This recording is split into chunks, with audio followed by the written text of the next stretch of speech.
अभी जो 22 तारीख को राम मंदिर का उद्घाटन होगा, ये राम मंदिर का निर्णय किसी व्यक्ति ने नहीं दिया है और किसी पक्ष और विपक्ष को सुनकर नहीं दिया गया। उस पूरे फैसले के कॉपी को पढ़िएगा, उसमें साफ लिखा हुआ है कि मंदिर तोड़कर मस्जिद बनाने के कहीं भी सबूत नहीं मिले।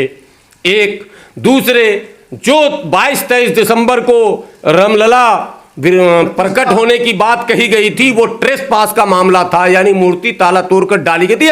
फैसले में लिखा, मैं नहीं कह रहा हूं, हम लोग तो कहते ही रहते थे, फैसले में लिखा। तो जब, और चौथे, बाबरी मस्जिद डेमोलेशन जिन लोगों ने किया वो अपराधी हैं, ये सारे उस फैसले में मेंशन है। लेकिन इसके बावजूद सुप्रीम कोर्ट ने कहा कि नहीं, सब कुछ ठीक है, मामला तो मुसलमान के पक्ष में जा रहा, लेकिन मुसलमान भारत का शरीफ है, शुरू से कह रहा है कि अदालत जो फैसले करेगी हम मानेंगे।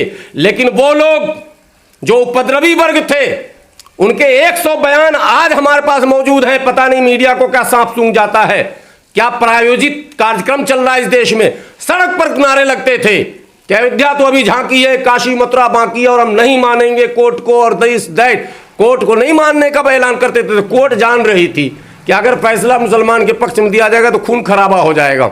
मुसलमान तो बेचारा है, इसलिए आस्था की बुनियाद पर उसने अपने उस विशेष अधिकार का, जो जिसको सुओ मोटो आप कहते हैं, उसका प्रयोग करके मंदिर निर्माण की अनुमति दी गई है।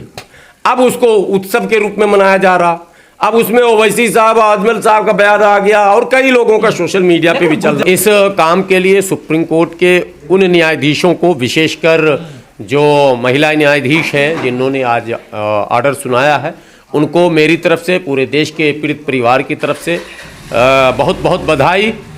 और एक बात पूरे देश को ये पता चल जाना चाहिए कि ये लड़ाई, ये जो ऑर्डर आया है, ये जो आदेश आया है, ये किसी संगठन, किसी एनजीओ, किसी तंजीम के मुकदमे के ऊपर नहीं आया। बिल्किस बानो स्वयं इसमें एप्लीकेंट थी। वो उनकी शिकायत पर जो सुनवाई हो रही थी, उस पर यह फैसला आया। तो ये पूरे क्रेडिट बिल्किस बानो की मेहनत, लगन, न्याय पर उसकी आस्था और निरंतर न्याय प्राप्त करने के प्रयास को जाता है। मैं खुद शर्मिंदा हूं कि अपने आप को सामाजिक कार्यकर्ता कहता हूं, लेकिन बिल्किस बानो और दूसरी बहन देश की जो पीड़ित हैं, जिनको न्याय अब तक नहीं मिला है किन्हीं कारणों से, हम लोग उनके लिए बहुत कुछ नहीं कर सकते हैं, न कर पा रहे हैं। चाहे वो परिस्थितियों के कारण हो, आर्थिक परेशानी के कारण हो, लेकिन हाँ, मुझे इस बात का गर्व है कि बिल्किस बानो समेत इस देश में जो भी इस तरह की घटनाएं घटी हैं, तो जो कुछ भी ऊर्जा हमारे पास है, हमने उसका पूरा सदुपयोग किया है।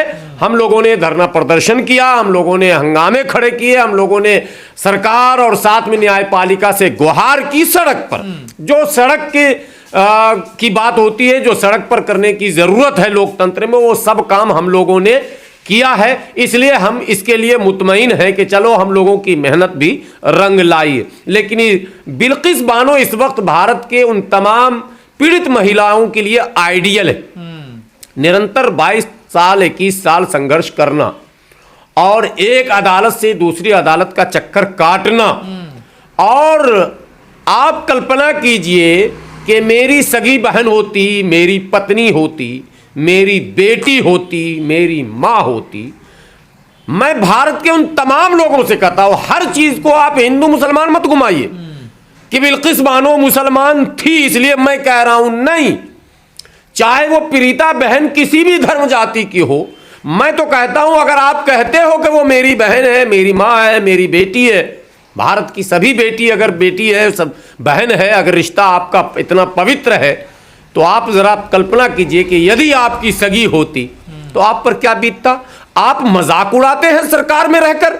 आप उन अपराधियों को, अगर आपको इतना ज्यादा अपराधियों से प्यार और प्रेम था, तो आप रात के अंधेरे में, जेल का एक नियम है, जमानत होता है तो रात के अंधेरे में जेल छोड़ती है। जो अपराधी होंगे वो जानते होंगे, और हम लोग जेल और थाना और चौकी और कचहरी से हम लोगों का, सामाजिक लोगों का संबंध रहता है। तो रात में क्यों छोड़ा जाता है? ताकि चुपके से अंधेरे में अपने घर चले जाइए। गुजरात की सरकार ने दिन के उजाले में उन अपराधियों को निकाला, सजा की माफी का ऐलान करके, और जैसे कोई गोल्ड मेडल जीत के नहीं आता, स्वर्ण पदक जीत कर वैसे उसका स्वागत कराया गया, सड़क पर माले पहनाए गए, गुलदस्ता भेंट किया गया, नारे लगाए गए।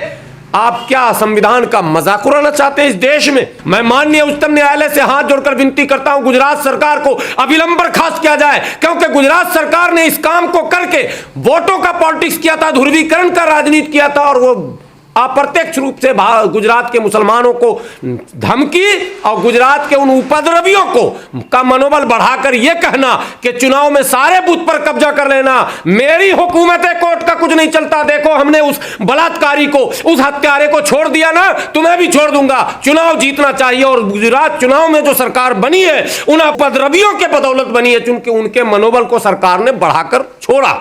इसलिए मेरी विनती है, कोर्ट पर आस्था पूर्ण रूप से सबकी बहाल होनी चाहिए।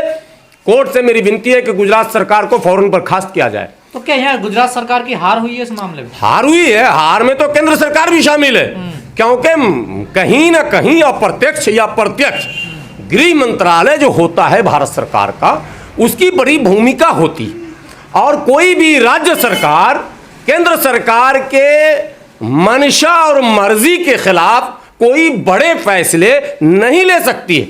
तो कहीं ना कहीं मौन सहमति तो थी, लेकिन चूंकि ये काम गुजरात सरकार के द्वारा हुआ था, इसलिए गुजरात सरकार सीधे सीधे कटघरे में है।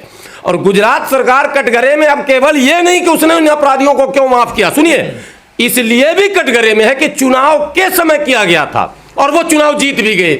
इसलिए मैं कह रहा हूं कि यह सरकार असंवैधानिक हो गई। ये डर कर मैंने वोट देने, जो सरकार के खिलाफ वोट देने वाले थे उन्हें डराया गया, और जो सरकार के समर्थक थे उन्हें उनके मनोबल को बढ़ाया गया। यानी कि जो मतदान हुआ है वो भय के वातावरण में हुआ है। इसलिए मैं कोर्ट से कहता हूं, सुप्रीम कोर्ट के पास बहुत अधिकार है, आपको पता है ना, सुओ मोटो का एक अधिकार है स्पेशल। गुजरात सरकार ने तो कानून के आधार पे उनके जो अपराधी उनको छोड़ा गया था, तो वहां गलती हुई है गुजरात सरकार? कानून की बारीकियों को ये जानकार तब भी कह रहे थे, आज भी कह रहे हैं, कानून का जबरन सहारा लेकर आप गैर कानूनी काम करेंगे, कानून का जबरन सहारा लेकर कानून का मजाक उड़ा देंगे आप।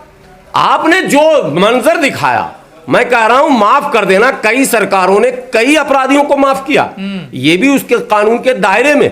आपने माफ नहीं किया उनको, आपने बिल्किस बानो समेत देश के तमाम उन पीड़ित महिलाओं के मुंह पर तमाचा मारने का काम किया। माला पहनाइएगा आप, क्या परंपरा आप इस देश में चलाना चाहते हैं भाई? आप कौन सी नई परंपरा लाना चाहते हैं कि बलात्कारियों को माला और न्याय मांगने वाले के मुंह पर ताला? ऐसे चलेगा देश? हम जब न्याय की बात करते हैं, आपको पता है जेल में कितने लोग बंद हैं जिन्होंने प्रोटेस्ट किया, मैं नाम नहीं लूंगा, आप लोग सब जानते हैं, देश भी जान रहा, अभी भी बंद है 2-3 बड़े हाई लेवल के सोशल एक्टिविस्ट, वो गुजरात से जुड़े हुए। एक आईपीएस बेचारे का लाइफ खत्म हो गया, मतलब सब जा रहा और अपराधी को माला पहना रहे हैं। भाई ये लॉजिक बिल्कुल नहीं। अच्छा बिहेवियर भारतीय लोग, अच्छा तो संजीव, अब मैं नाम ले रहा हूं, संजीव भट्ट का मतलब क्या गुंडा था क्या, डाकू था क्या, चोर अपराधी था, बलात्कारी था क्या?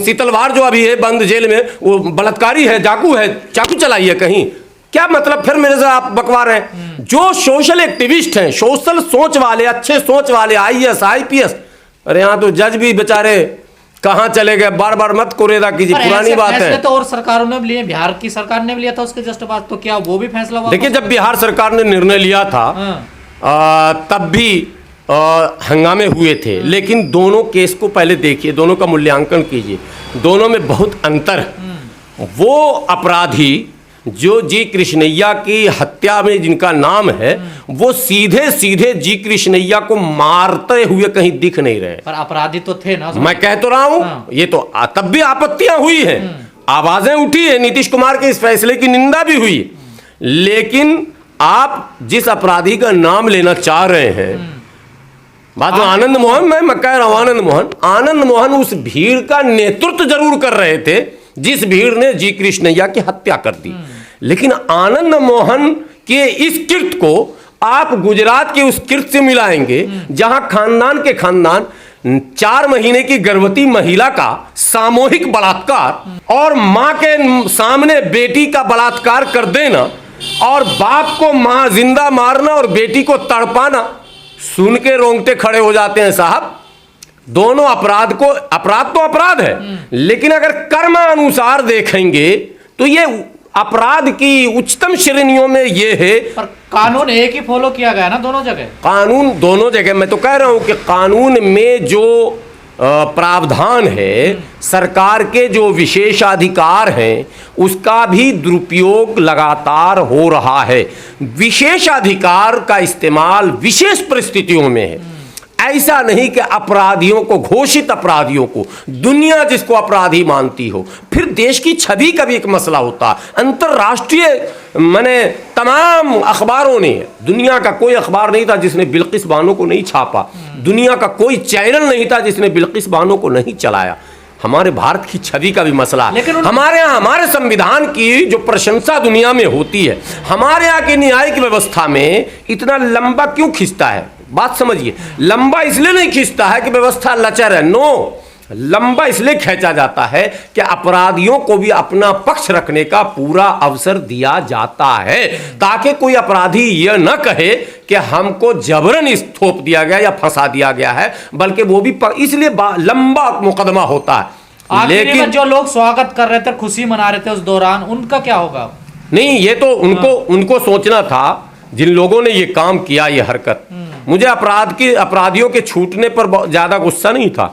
ये हरकत बहुत शर्मनाक हरकत, दुर्भाग्यपूर्ण हरकत, अति निंदनीय यह घटना कि आप अपराधियों को माला पहना रहे हैं। इस परंपरा पर मोदी जी आपको स्वयं आगे आकर ऐसी परंपरा को देश में रोकना होगा, क्योंकि आपके दल के लोग, जिस दल के आप मुखिया हैं, आप तो पूरे देश के प्रधानमंत्री हैं, लेकिन कहीं ना कहीं भारतीय जनता पार्टी आपके अधीन है। ऐसे में भारतीय जनता पार्टी को भी और तमाम संबंधित संगठनों को भी ये हिदायत जारी करने की जरूरत है कि ऐसे मौके पर आप ये जो माला और ये क्या कहते हैं दोशाला और ये जो बुके पेश करते हैं और उनके लिए जो जश्न और मिठाइयाँ, आपने वो दृश्य देखे, मिठाइयाँ बांटी जा रही, क्या मतलब है साहब? दिवाली, स्वर्ण पदक जीत क्या है? स्वर्ण पदक जीतने वाली महिला तो बेचारी रोड पे घूम रही है, उसका तो कोई सुन नहीं रहा। स्वागत जिसका होना चाहिए वो सड़क पे धरने बैठी हुई है। आप समझ लीजिए, पहले वो रो रही है फूट फूट के, वो हरिद्वार चली गई अपना वो विसर्जन करने। ये सब देश के लोगों, आपको ये समझना पड़ेगा। आप हर बात पे हिंदू मुसलमान, हर बात पे हिंदू मुसलमान, अरे क्या ड्रामा भाई? न्यायिक व्यवस्था, सामाजिक व्यवस्था, धार्मिक व्यवस्था, राजनीतिक व्यवस्था, इस पर चर्चा होनी चाहिए। बात बात पे हिंदू मुसलमान बोल दिया और खेल खत्म हो गया। सारे अपराध को इस हिंदू मुसलमान वाले शब्द के पीछे रखकर आप अगर आगे बढ़ेंगे तो ये उचित नहीं है। इसलिए जरूरी है कि न्याय के प्रति लोगों की पूर्ण आस्था हो। सुप्रीम कोर्ट ने आज जो फैसला दिया है, यह इस बात का प्रमाण है कि यदि निरंतरता के साथ न्यायिक लड़ाई लड़ने का साहस कोई रखे तो उसे न्याय मिलेगा। बिल्किस बहन, आपका संघर्ष और आपका ये संघर्ष, आपको मुबारकबाद कि आपने जो है न्याय प्राप्त किया है और अन्यायियों, अत्याचारियों को आज सबक मिला।